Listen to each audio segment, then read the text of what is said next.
हाँ, मैं डॉक्टर संजीत। आज हम पाइलोनाइडल साइनस के बारे में पढ़ेंगे। हम जो एक हमारे पास रिपोर्ट है जिसमें इस जो पाइलोनाइडल साइनस में जो ट्रैक की लेंथ है वो 4.2 सेंटीमीटर आ रही है। फिर हम उसको इस फिल्म के द्वारा भी इसमें वहाँ पे ट्रैक को हम डिटेक्ट करेंगे कि जो हमारा बैकबोन होता है, जो सैक्रम और कॉक्सिक्स होता है, इससे कितना दूर पे ये ट्रैक है। और पाइलोनाइडल साइनस जो होता है, हम जब इसकी डिफरेंशियल डायग्नोसिस बनाते हैं तो हम इसको सैक्रोमाइलाइटिस से इसको डिफरेंशिएट करते हैं। कई बार हमारे जो बैकबोन पे जो एक एक्सटर्नल ओपनिंग बनती है इन द मिड क्लेविकुलर जो क्लेफ्ट होता है, दोनों हिप्स के बीच में जो मिड लाइन होती है जिसको हम इंटरग्लूटियल क्लेफ्ट कहते हैं, उस पे जो पस का डिस्चार्ज हो रहा होता है तो उसका एक कारण तो ये होता है कि जो हमारे बैक साइड में जो हेयर्स होते हैं उन उन हेयर्स की वजह से बैक जो वहाँ की जो इंटरग्लूटियल क्लेफ्ट में जो स्किन होती है उसके अंदर वो पियर्स करके फिर वहाँ पे साइनस ट्रैक बनाते हैं। दूसरा एक कारण होता है कि जो हमारा जो ये बैकबोन होता है, जो सैक्रम और कॉक्सिक्स होता है, कई बार इसमें ऑस्टियोमाइलाइटिस डेवलप होती है। इस ऑस्टियोमाइलाइटिस की वजह से भी कई बार हमें वहाँ पे एक्सटर्नल ओपनिंग यहाँ पे दिखती है और पस डिस्चार्ज के साथ उसका जो लक्षण होता है इस तरह। तो अगर हम पाइलोनाइडल साइनस की डिफरेंशियल डायग्नोसिस बनाएंगे तो किससे बनाएंगे? सैक्रोमाइलाइटिस से। तो पाइलोनाइडल साइनस होता क्या है पहले हम देखेंगे। जैसे ये मान लेते हैं कि हमारा बैकबोन है,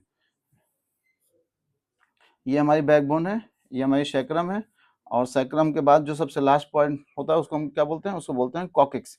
तो यहाँ पे सैक्रम है और ये हमारी स्किन है, ये हमारी स्किन है। तो कई बार क्या होता है कि बिकॉज ऑफ हेयर्स, यहाँ पे जो हेयर्स ग्रो करते हैं या हमारी बॉडी के जो पीछे से यहाँ पे जो हेयर्स होते हैं टूट के आकर ये जो हमारा हिप होता है, दोनों हिप्स के बीच में जो इंटरग्लूटियल क्लेफ्ट वाला जो रीजन होता है, मान लेते हैं ये हमारा ये वाला इंटरग्लूटियल जो क्लेफ्ट रीजन होता है, इसमें कई बार क्या होता है कि ये जो हेयर्स होते हैं इसको पियर्स कर जाते हैं। ये हेयर्स क्या करते हैं? इसको पियर्स करके यहाँ पे क्या होता है, जब ये पियर्स करते हैं तो यहाँ पे पाइलोनाइडल सिस्ट बनता है, पाइलोनाइडल सिस्ट। और जब इस सिस्ट के अंदर जब हेयर्स और ज्यादा यहाँ पे इकट्ठा होने लगते हैं तो यहाँ पे क्या होता है? सुपुरेशन होता है, पस का फॉर्मेशन होगा। और जब पस इकट्ठा होगा तो यहाँ पे क्या होगा? ये पस धीरे धीरे क्या करता है? ये एक ट्रैक बना लेता है। तो यहाँ पे इसकी एक्सटर्नल ओपनिंग ये हो गई और ये साइनस ये जो है ट्रैक है। तो पाइलोनाइडल साइनस क्या हुआ? पाइलोनाइडल मीन्स होता है nest of hairs, and sinus मतलब होता है ऐसा ट्रैक जिसके अंदर नेस्ट ऑफ हेयर्स यानी बालों का गुच्छा होगा। तो ये हमारा साइनस हो गया, और यहाँ पे जो यहाँ पे हेयर्स होंगे उसको हम क्या बोलेंगे? पाइलोनाइडल। तो पाइलोनाइडल साइनस मीन्स होता है nest of hairs present in the track, तो इसको हम बोलेंगे पाइलोनाइडल साइनस।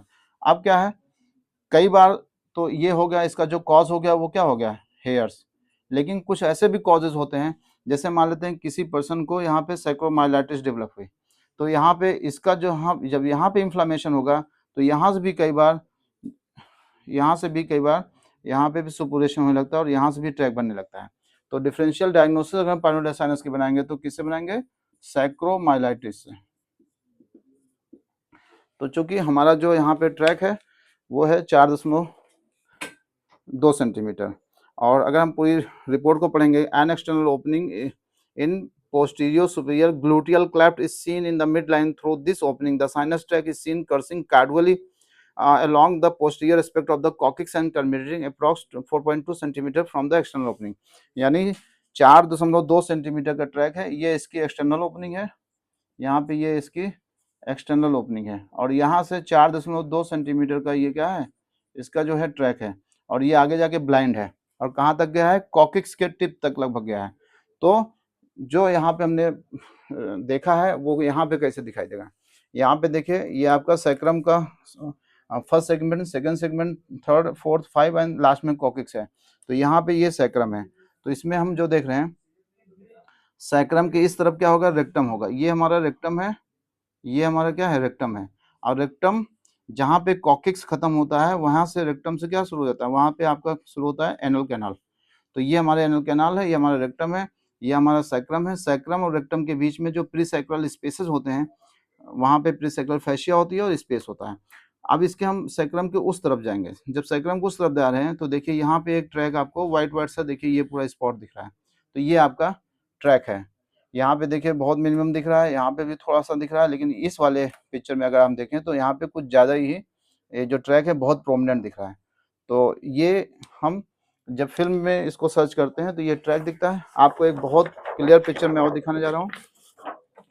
ये जब इसमें डाई इंसर्ट करते हैं ट्रैक के अंदर, तब ये देखिए ट्रैक ऐसे क्लियर दिखता है। यहाँ पे देखिए सैक्रम का फर्स्ट, सैक्रम का सेकंड, सैक्रम का थर्ड, सैक्रम का फोर्थ, सैक्रम का 5 सेगमेंट और लास्ट में कोकिक्स है। तो यहाँ देखिए लगभग जहाँ पे सैक्रम का सेकंड सेगमेंट है वहां से इसकी एक्सटर्नल ओपनिंग शुरू हो रही है और कहाँ तक गई है, टिप ऑफ द कोकिक्स तक ये देखिए ट्रैक गया हुआ है। तो इसमें हमें ऐसे दिखता है। और यहाँ पे हम देखिए ये वाला जो जहाँ मेरी फिंगर है ये आपका क्या है, सिग्मॉइड कोलन है। जहाँ पे ये व्हाइट व्हाइट सा पूरा एरिया चमक रहा है ये पूरा आपका रेक्टम है। और इसके ऐसे अगर ऐसे जाएं तो ये देखिए एनल कैनाल है। तो एनल कैनाल और रेक्टम के बीच में हमें पता है एक एंगल बनता है। और किसकी वजह से एंगल बनता है, वो होता है प्यूबोरेटालिस मसल की वजह से। यहाँ पे ये ब्लैडर दिख रहा है, जहाँ मेरी फिंगर है ये ब्लैडर है और ये प्यूबिक सिम्फाइसिस है। और ये यहाँ से हम अगर एक कॉकिक्स से लेके प्यूबिक सिम्फाइसिस तक अगर एक लाइन खींचे, ये देखिए टिप ऑफ द कॉकिक्स और ये प्यूबिक सिम्फाइसिस, तो ये जो ब्लैक लाइन से मैंने ड्रॉ किया है ये आपका क्या है, पेल्विक फ्लोर की मसल्स है, यानी ये पेल्विक डायफ्राम है। तो ये पेल्विक डायफ्राम हो गया। पेल्विक डायफ्राम के ऊपर ये वाला जो एरिया ये पेल्विक कैविटी हो गई और ये नीचे वाला जो है वो पेरियनल रीजन हो गया। तो ये वाला रीजन क्या है, पेरियनल रीजन हो गया, ये आपका पेल्विक कैविटी हो गई। और बाकी तो मैंने ट्रैक के बारे में पूरा एक्सप्लेन कर दिया। तो ये होता है सैजिटल सेक्शन। अब हम पाइनोलर साइनस को क्या कोरोनल और एक्सियल सेक्शन में देख पाएंगे कि नहीं देख पाएंगे फिल्म में, तो हम आपको यहाँ पे दिखाने की कोशिश करें। ये जो है ये इसका क्या है, कोरोनल सेक्शन, सॉरी ये एक्सियल सेक्शन। एक्सियल सेक्शन में हम कैसे पहचानते हैं, यहाँ पे देखिए जहाँ पे मेरी दोनों फिंगर्स हैं ये आपका क्या है, इशियल टुब्रोसिटी है, इशियल टुब्रोसिटी। और यहाँ आगे जाके क्या बना है, प्यूबिक सिम्फाइसिस। तो प्यूबिक सिम्फाइसिस से लेके इशियल टुब्रोसिटी के बीच में जो ये एक बोनी स्ट्रक्चर होता है इसको क्या बोलते हैं, इशियोप्यूबिक रैमस बोलते हैं। इसको क्या बोलेंगे, इशियोप्यूबिक रैमस बोलते हैं। तो अगर हम दो इशियल टुब्रोसिटी को लगभग यहाँ पे जोड़ें तो ये वाला जो एरिया है ये आपका क्या है, एनल कैनाल है। अब यहाँ पे एनल कैनाल बिल्कुल सेफ है नहीं है हम इसमें देखेंगे। यहाँ पे ये जो हल्का सा ब्राउन हल्का सा व्हाइट व्हाइट सा एरिया देखें, इसको हम इंटरस्पिंटिक स्पेस कहेंगे। ये जो हल्का सा व्हाइट व्हाइट सा स्पेस है ये, और इसके बगल में जो ये वाला एरिया है ये हल्का सा ब्लैक ब्लैक सा एरिया देखिए, ये ऐसे पीछे की तरफ जा रहा है और ये इधर जा रहा है, ये आपका एक्सटर्नल स्फिंक्टर है। और एक्सटर्नल स्फिंक्टर कहाँ जुड़ता है, कॉकिक्स से। तो आप देखिए यहाँ पे, यानी इस एरिया में इसको पाइनोलर साइनस दिखना चाहिए था लेकिन यहाँ पे नहीं दिखाई दे रहा है। तो पाइनोलर साइनस आप कहाँ देखोगे, पाइनोलर साइनस आपको इस एरिया में देखना पड़ेगा। ये वाला जो एरिया है यहाँ पे आप पाइनोलर साइनस देखेंगे, लेकिन इस किसी भी हमारी फिल्म में यहाँ पे पाइनोलर साइनस कहीं से क्लियर हमें नहीं दिखाई दे रहा है। हल्का सा यहाँ पे अगर आप देखिए, हल्का सा यहाँ पे व्हाइट व्हाइट सा हल्का सा दिखना शुरू हो रहा है। तो ये आपको पाइनोलर साइनस कहाँ पे दिखेगा, बैक साइड। ये आपका एक्सियल सेक्शन हो गया। अब आपको हम कोरोनल सेक्शन में दिखाने की कोशिश करें। ये कोरोनल सेक्शन है उसी पेशेंट की है जिसकी अभी हमने देखा था। तो ये कोरोनल सेक्शन में कैसे देखेंगे, यहाँ पे आपको ये वाले जो देखिए ये हिप आपको दिख रहा है, यहाँ पे ये हिप, ये राइट साइड का हिप, ये लेफ्ट साइड का हिप। और ये क्या है, ये पूरी एनल कैनाल, एनल कैनाल के बाहर ये हल्का सा जो ब्राउन, जो थोड़ा सा हल्का डार्क ब्राउन है या ब्लैक है, उसको हम एक्सटर्नल स्फिंक्टर कहेंगे। तो यहाँ पे भी आपको कहीं भी आपको पाइनोलर साइनस को पिक्चर में कहीं नहीं दिख रहा है, यहाँ पे थोड़ा सा व्हाइट आ रहा है हल्का सा। तो ये पाइनोलर साइनस का थोड़ा सा है, लेकिन जो मेन आपको पाइनोलर साइनस देखना है वो आपको सैजिटल सेक्शन में ही दिखेगा। पाइनोलर साइनस का जो ट्रैक होता है, अगर यही फिस्टुला होता तो आपको एक्सियल सेक्शन और कोरोनल सेक्शन में बहुत क्लियर दिखाई देता। तो इस पेशेंट को केवल पाइनोलर साइनस है, इसको कोई भी फिस्टुला का ट्रैक नहीं है। अब इसमें सबसे इंपॉर्टेंट चीज होता है, देखिए जो पाइनोलर साइनस होता है, अगर हम इसको, जो पाइनोलर साइनस है इसका नाम ही है पाइनोलर साइनस, यानी nest of hairs, nest of hairs. अब कहाँ पे हेयर्स, एक ट्रैक के अंदर। तो इसको हम क्या बोलेंगे, तो यानी इस बीमारी का जो मुख्य कारण बना है वो क्या है, हेयर्स। और ये हेयर्स किन लोगों को ज़्यादा कॉमन होता है ये बीमारी, इसको जीप ड्राइवर्स बीमारी भी कहते हैं, जीप ड्राइवर्स। क्योंकि जो लोग लंबे समय तक बैठते हैं तो जब यहाँ पे रगड़ लगती है बैक साइड में, तो यहाँ के जो हेयर्स होते हैं वो टूट टूट कर यहाँ पे क्या होता है, ग्लूटियल क्लेफ्ट वाले रीजन में क्या होता है, इस रीजन में आके इकट्ठा होने लगता है। तो जब इकट्ठा होता है तो बिकॉज ऑफ मॉइस्चर ये क्या करता है, हमारी जो स्किन होती है उसमें पियर्स करता है। तो यहाँ पे क्या होता है, जब पियर्स करेगा तो यहाँ पे इन्फ्लामेशन डेवलप होगा, इन्फ्लामेशन के बाद फिर जब और वहाँ पे इन्फ्लामेटरी प्रोसेस होगा तो वहाँ पे कैविटी बनेगी जिसको हम बोलेंगे पाइलोलाइडल सिस्ट। तो इस सिस्ट में जब इकट्ठा होता है क्या पस, तो पस क्या करता है नीचे की तरफ ट्रेवल करने लगता है, तो यहाँ पे क्या बनाता है पस बनाएगा एक ट्रैक। तो इसलिए इस पूरे प्रोसेस को हम क्या बोले पूरा पूरा जब ये पूरा पैथोलॉजी हो जाती है पैथोजेनेसिस तो आपको बनता है पाइलोनल साइनस। इसमें आपको क्या करना होता है इस हेयर्स को रिमूव करना होता है। अगर आपके पास कोई पाइलोनल साइनस का केस आता है तो आप क्या करेंगे एक्सटर्नल ओपनिंग से प्रोबिंग करेंगे। एमआरआई रिपोर्ट से तो हमें क्लियर हो जाता है कि हमें कॉकेक्स की तरफ जाना है कि सैक्रम से और ऊपर की तरफ जाना है।